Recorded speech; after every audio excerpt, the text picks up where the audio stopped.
The days of self-checkout will soon be over. You heard it here first, my friends. You heard it here first. Why? Because I was just in Walmart, and I was buying some dog food, some t-shirts, some other stuff for my fam. And when I rang it up, I said, that doesn't seem as expensive as I thought. And, with tariffs and everything, I know it's going to be mass inflation, right? And I said, that doesn't make any sense. So anyway, I get out to the car and I'm unloading, and I realized I had this pack of t-shirts. It was under the dog food. And you don't have to lift up the dog food to take it out of the cart. So I was like, oh man. So I went back in there and paid for them because I'm not a thief, and neither should you be.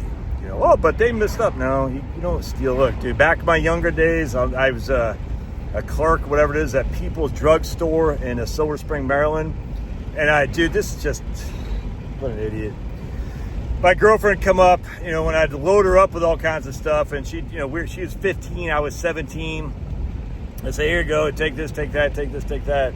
And I used to take Ring. I used to love boxing. So KO magazine, Ring magazine, I used to take these, just took them.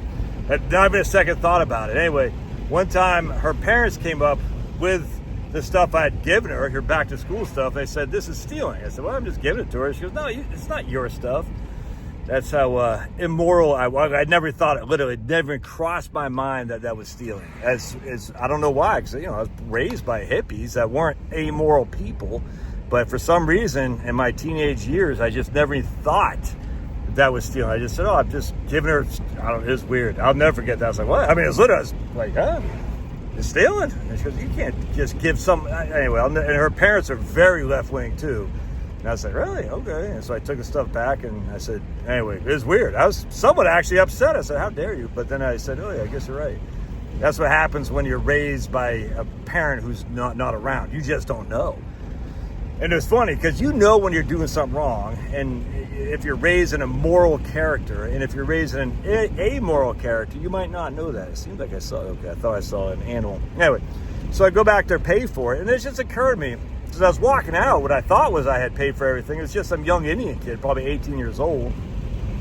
I'm not a huge guy. I'm 5'9", 185, but I'm not a small guy either.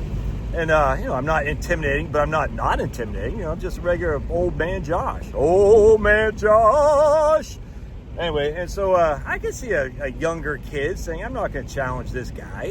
You know what I'm saying? But then I started thinking, what if you're a group of, let's say, teenage boys, if you know what I'm saying, and you have an ace in the hole that you can say racism anytime someone stops you to check your bag. You know what I'm saying? You think a young Indian kid you might even go to high school with is going to want to stop you coming out of that Walmart? Or if you're a loud, obnoxious lady of any race or ethnicity, you think some young kid is going to want to stop you and be called racist? You see what I'm saying? To check your bag because he wasn't sure if you rang everything up?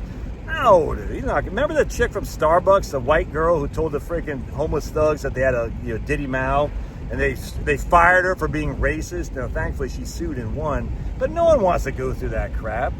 Anyway, so I'm sitting there thinking, dude, I bet this happens all the time. Not only do people forget to pay for their t-shirts, and they're like, I'm not even gonna bother going back in, but I bet it's even worse than that. I bet people not just forget, people deliberately do stuff on a regular basis and take one product here, two products there, one product there, two products there. And then they'll try, like when I remember when I went to Portland, when I was on Peaks Island, now I'm starting to think about it. Why did I not know this was stealing? I mean, I knew it was stealing, but I didn't feel any sadness, or whatever the word I'm looking for. So there was a magazine store in downtown on Congress Street in Portland, Maine. So we used to take the boat in to Portland, and sometimes we'd scatter and see who could steal the most. Yeah. I never thought two thoughts. I didn't want to get caught, but I never thought theft was bad. Weird, man. Now I think about it, maybe that's weird. This is when I was living with my mom without my dad. So maybe that was something, I don't know. But I just remember stealing the first ever USFL magazine from this magazine store that they had in Congress Street in Portland, Maine. And dude, I was so excited. I was like, I got this I was excited. I remember reading it back on the book, and I was so excited. I said, I want to go back and do it again. Now I was nervous because I didn't want to get caught, but I was like, man, I got that. I said, what do I want to get next?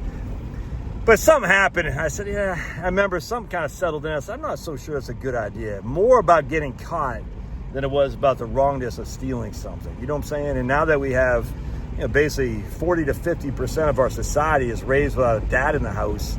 How many of these kids don't even think stealing is immoral? You see what I'm saying? Anyway, so I don't know what the losses are in terms of theft losses. I don't know. And this is just regular day-to-day people like me. How about the gangs and stuff that go in there, and that have a targeted approach? They might pay off some guy. I don't know. But I tell you, man, self-checkout is coming to an end because, Walmart is losing tons. I bet they're losing millions and millions a day on that crap. And I bet they got to say the only way we can nip this in the bud is we stop self-checkout. So it sucks. I like self-checkout. I hate waiting in line. Publix got to wait in line, which drives me crazy because like the other day I went, there's only one lady ringing people out. And of course, the lady who was being rung out had coupons. She goes, that coupon was 25% off. You only gave me 20% off. Something like that. It's like, oh my goodness. Now that's on Publix not to have someone coming in there. But what Publix will do, they'll take the guy who's last in line and say, I'll help you over here, sir. I'm like, nah, that's bullcrap, dude. That's not the way it should be. You shouldn't say, come get me. You're the one last in line. You should say, get the person who's been waiting the longest. That pisses me off, actually. I benefited from that a couple times, don't get me wrong. But I always say to the guy who's waiting first, hey, you go ahead. Because I'm not a dick. I said, no, man, I just got here. You've been waiting longer than me. You go ahead. And that's the way you should be. But it always ticks me off. Like, I can take you over here, sir. I'm like, nah, dude, that ain't right. 5 people wait in line, you take number 5. How about number 3? Number 2 I get because it's going to be hard to move everybody, but number 3. Anyway, so technology, that's why AI is a joke, dude. AI is not going to take over the world. It's not. It's like economics. What's the word? Why am I always forgetting the things I want to say here? The unintended consequences. That's what it's called. The unintended consequence. AI has unintended consequence that we don't even think about right now. And it will come back to bite us in the bud. Trust me. So I hope you enjoy your self-checkout. Those days are coming to an end. God bless. Smash and tickle. See ya.